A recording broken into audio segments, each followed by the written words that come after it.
Hello. हाँ, उससे आगे का देखिए आप, इसमें तीसरा जो प्रकार बताया गया था वो है फोटो मल्टी प्लायर्स है, एक तरह का इंस्ट्रूमेंट है। और ये इंस्ट्रूमेंट दिखने में कुछ इस तरह से देखिए आप, ये जो दिख रहा है आपको इस तरह का, ये देखिए आप फोटो मल्टीप्लायर ये कहलाता है। इसकी खासियत होती है कि इसमें एक वैक्यूम ट्यूब होती है जिसको फोटो सेल कहते हैं, और ये डायोड्स के एक सेट्स हैं, पूरे फ्यूज्ड होती है, सील की हुई होती है डायोड्स के ये पूरा देखिए इस बॉक्स में ये इस तरह से हैं, ये डायोड्स हैं ये सारे के सारे।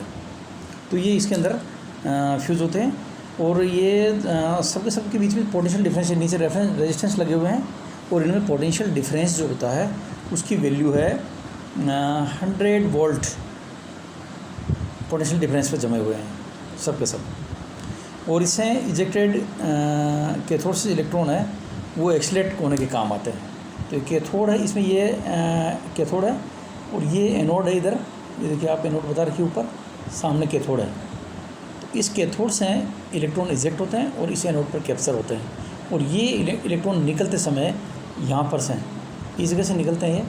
तो निकल के इस तरफ जो इलेक्ट्रॉन आ रहे हैं ये एक्सीलरेटेड होते हैं, लगातार इनका क्या एक्सीलरेशन मिलता है इनको प्रॉपर। तो ये इनकी खासियत होती है इस उपकरण की। और देखिए इसके बारे में और कुछ कि इजेक्टेड इलेक्ट्रॉन जो होते हैं ये लास्ट डायोड्स हैं, तो वो 10⁶ to 10⁷ फोल्ड एम्प्लीफिकेशन हो जाता है उनका इलेक्ट्रॉन फ्लक्स में, इतना उनका इलेक्ट्रॉन फ्लक्स बढ़ चुका होता है इन डायोड्स की वजह से। और ये this allows simple devices such as micro ammeter to measure the weak light intensity. उस माइक्रो एमीटर को लगा के इसमें लाइट इंटेंसिटी को मेज़र कर सकते हैं। इसका डायग्राम आपके सामने इस तरीके से है। ये सामने देखिए लोड कनेक्टर है, ये यहाँ पर लोड जोड़ देते हैं इसमें, और ये मल्टीप्लायर है ये पूरा एरिया। और इसमें इस तरफ ये हमारी कैथोड है जिससे इलेक्ट्रॉन एक्सर्ट होते हैं, और ये यहाँ से निकलते हुए इस एनोड पर कैप्चर होते हैं, इधर से आए चाहे इधर से आए, और इनको हर एक को पार करने में इनको काफ़ी सारा इसमें क्या है एक्सीलरेशन मिल जाता है। और एग्जैक्टली कितना 100, एक से दूसरे के अंदर 100 वोल्ट का एक्सीलरेशन इनको मिलता है। तो इलेक्ट्रॉन की जो स्पीड होती है बहुत तेज़ हो जाती है इसके अंदर। अब देखिए अगले ये सब इस प्रकार के हो गए हैं। फिर दूसरी कैटेगरी में आते हैं फिजिकल एक्टिनोमेट्री कहलाती है। ये सारा का सारा सिस्टम फिजिकल सिस्टम्स हैं, यूनिट्स हैं। और अब हम इसमें जो है केमिकल एक्टिनोमीटर्स के बारे में भी बात करेंगे। तो केमिकल एक्टिनोमीटर्स में क्या है कि कॉमर्शियली इतने प्रकार के एक्टिनोमीटर्स अवेलेबल है मार्केट में, वो आपको दिख रहे हैं देखिए स्क्रीन पर। तो ferrioxalate actinometer, uranyl oxalate actinometer, malachite green leucocide actinometer, और राइनिक साल्ट एक्टिनोमीटर। तो एक करके इनके बारे में हम पढ़ेंगे। सब केमिकल एक्टिनोमीटर है, यानी एक तरह से केमिकल ये कंपाउंड्स हैं, इनके सॉल्यूशन होते हैं, उन पर रेडिएशन गिराए जाते हैं, और फिर इनका एनालिसिस किया जाता है, और उसके एनालिसिस के आधार पर इनको हम उपयोग में लेते हैं लाइट इंटेंसिटी को मेज़र करने के लिए। तो first of all we will discuss about ferrioxalate actinometer. A chemical actinometer should have some features जो है, what are the major features? It must have thermal stability, it have availability, it must be introducibility, uniform response over a large wavelength range। ये सारे properties इसके अंदर, और chemical analysis भी इसके लिए उपलब्ध होना चाहिए। ये सारे गुणधर्म किसी भी एक्टिनोमीटर में होना चाहिए। थर्मली स्टेबल होना चाहिए, अवेलेबिलिटी होनी चाहिए उसकी, रिप्रोड्यूसिबिलिटी होनी चाहिए उसकी, और यूनिफॉर्म रेस्पॉन्स होना चाहिए, एक लार्ज वेवलेंथ में वो काम कर सके, और उनका केमिकल एनालिसिस बड़ी आसानी से हम कर सकें। ये सारे गुणधर्म किसी भी एक्टिनोमीटर में। पहला एक्टिनोमीटर जो लेते हैं वो है हमारा फेरी ऑक्सलेट एक्टिनोमीटर। इसकी नॉर्मल रेंज जो होती है इसके सॉल्यूशन की 250 nm से 450 nm, यानी ये यूवी जोन में काम करता है। और इस जोन के रेडिएशंस के लिए केमिकल एक्टिनोमीटर जो है बहुत ही सेटिस्फैक्ट्री रिजल्ट उपलब्ध करवाता है। इसके अंदर हम 6 × 10⁻³ mole potassium ferrioxalate solution लेते हैं। 6.3 mole aqueous solution of potassium oxalate solution, और इरिडिएशन करने पर ये इस जोन की लाइट कौन सा, तो 250 to 450 नैनोमीटर रेंज के रेडिएशन से हैं। इसका फेरिक आयन जो है वो फेरस में रिड्यूस होता है, और ये फेरस आयन जो होते हैं ये लाइट को एब्जॉर्ब नहीं करते हैं। इस सिद्धांत पर इसका कार्य प्रणाली है। फिर से बता रहा हूँ मैं कि फेरिक ऑक्जेलेट के फेरिक आयन्स जो है फेरस आयनों में रिड्यूस होते हैं। फेरिक आयन लाइट को एब्जॉर्ब करते हैं, फेरस आयन इस रेंज के लाइट रेडिएशन को एब्जॉर्ब नहीं करती है। ये इसकी खासियत है। इसमें क्या होता है कि फेरी ऑक्जेलेट पर फोटोन गिराया जाता है। देखिए आप, ये फेरी ऑक्जेलेट है और इस पर हम फोटोन गिरा रहे हैं। तो इससे क्या है कि ये फेरस ऑक्जेलेट और ऑक्जेलेट आयंस अलग बन जाते हैं।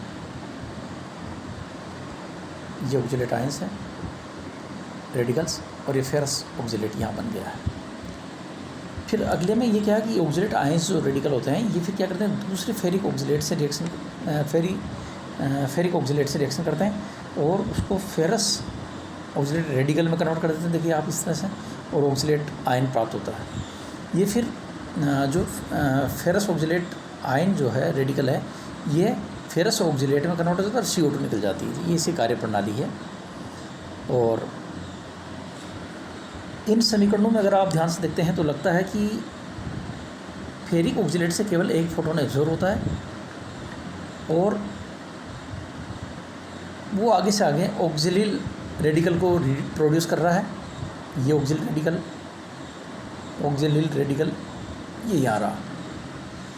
ये ऑक्जेलिल रेडिकल फिर क्या कर रहा है, ऑक्जेलिल रेडिकल एनाइन है। ये देखिए आप, इसी कंडीशन क्या है, ये एनाइन है, रेडिकल एनाइन। और ये फिर क्या करता है कि दूसरे मॉलिक्यूल से रिएक्ट कर रहा है, और इस तरह से ये रिएक्शन पूरी फोटोकेमिकल प्रोसेस को पूरा करता है।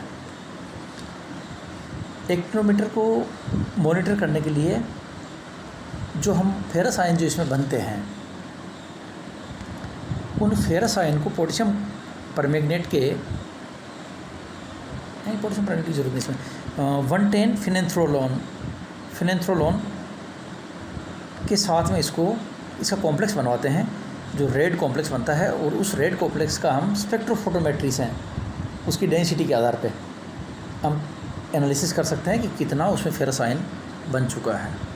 और ये स्पेक्ट्रोफोटोमीटर है जो क्या 510 nm यानी विजिबल जोन में ये काम करता है। तो इस तरह से हम फेरस आयनों की अमाउंट को, मात्रा को वहाँ पे ज्ञात कर लेते हैं इस स्पेक्ट्रोफोटोमेट्री मेथड से, क्योंकि Fe+2 लाइट एब्जॉर्ब नहीं करते हैं। और ये जो है रेड कॉम्प्लेक्स बनाते हैं किसके साथ, 110 फिनेंथ्रोलिन के साथ में, तो उससे हम बना देते हैं। देखिए, और ये कांस्टेंट वेवलेंथ जो है Fe+2 की ऑलमोस्ट कांस्टेंट होती है शॉर्ट वेवलेंथ पे। तो Fe+2 1.24 होता है। इसकी कंसंट्रेशन कहाँ पे, ये जो कंसंट्रेशन 254 से 385 nm रेंज में काम करती है। और 0.006 मोल पोटेशियम फेरी ऑक्जेलेट जो है, और 0.1 N H2SO4 के अंदर 250 से 400 nm तक काम करता है।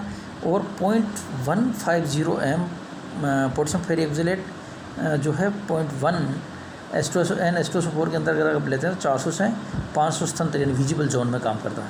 तो ये एक्टिनोमीटर इस तरह से फेरी ऑक्जेलेट एक्टिनोमीटर उपयोग में लिया, बहुत ही कारगर ये रिजल्ट देता है।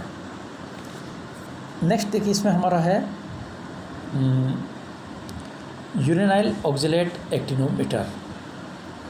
ये एक्टिनोमीटर जो है हमारा बहुत ही पुराना है, सबसे पहले इसको हम काम में लेते थे। और आजकल ये क्या है कि बहुत सारे इसमें ड्रॉबैक होने की वजह से इसका उपयोग बंद कर दिया, किसका, यूरेनाइल ऑक्जेलेट एक्टिनोमीटर का। इस एक्टिनोमीटर में वेवलेंथ जो है 208 से 435 nm तक इसमें पाई जाती है, काम आती है। 208 से 435 nm वेवलेंथ के लिए एक्टिवेट होता है ये काम करता है। और इसमें यूरेनाइल आयंस जो होते हैं वो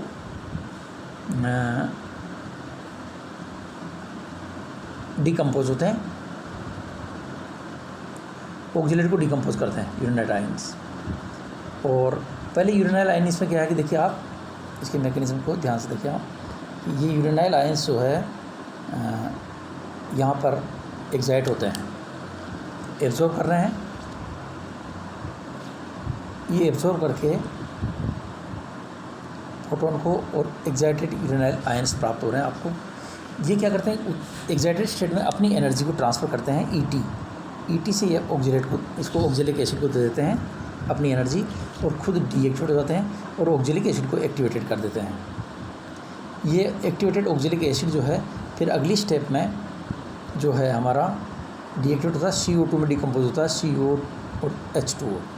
इस प्रकार से ये ऑक्जेलिक एसिड का डिकम्पोजिशन होता है इसमें, इस एक्टिनोमीटर में। और डिकम्पोज जो हमारा एक तरह से ऑक्जेलिक एसिड है, इसकी हम स्टैंडर्ड कैमोनोफोर से टाइट्रेशन करके इसकी मात्रा को कैलकुलेट कर लेते हैं। और इस प्रकार से हम लाइट इंटेंसिटी की कुल अमाउंट कितनी वहाँ पर है उसका अनुमान इससे हम लगा सकते हैं। नेक्स्ट देखिए इसमें हमारा है मेलिकाइट ग्रीन। ये एक्टिनोमीटर बहुत ही एफिशिएंट है और इसकी वेवलेंथ 200 से 300 nm पर काम करता है और स्ट्रॉन्ग एब्जॉर्प्शन प्रदर्शित करता है। यहाँ पे इरेडिएशन करते हैं तो मेलिकाइट ग्रीन ल्यूकोसाइड जो होता है वो आयनाइज हो जाता है। मेलिकाइट ग्रीन ल्यूकोसाइड आयनाइज हो जाता है, देखिए आप यहाँ पर मेलिकाइट ग्रीन है और ये एक्साइट होकर Mg+ यानी मेलिकाइट ग्रीन प्लस आयन बना लेता है, एक्साइट हो जाता है इसमें। इसको हम आगे 12 मिनट हो चुके हैं, तो नेक्स्ट क्लास में हम लेंगे। Thank you.